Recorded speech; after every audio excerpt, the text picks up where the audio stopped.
Hola, ¿qué tal? En este vídeo vamos a ver cómo podemos incrustar fuentes en PowerPoint. ¿Esto para qué vale? Esto vale para que si otra persona necesita trabajar en este PowerPoint pueda utilizar las mismas fuentes que hemos tenido, que hemos venido utilizando desde el inicio de la creación del archivo. Si nosotros queremos, por ejemplo, o tenemos un PC en el cual no tiene esta fuente, lo que va a hacer este archivo es llevarse esa fuente para que tú la puedas utilizar en otro PC sin ningún tipo de problema. Así que esto es bastante interesante y vamos a ver cómo se hace. Vamos a entrar lógicamente a nuestro PowerPoint, vamos a escribir PowerPNT y esto nos llevará directamente a PowerPoint.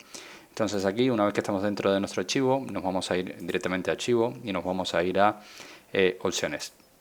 Una vez que estamos en opciones, nos vamos a la categoría de guardar y después aquí vamos a hacer un poco de scroll hacia abajo hasta encontrar mantener fidelidad y compartir esta presentación. Aquí tenemos una opción que no viene chequeada, pero nosotros lo que vamos a hacer es habilitarla.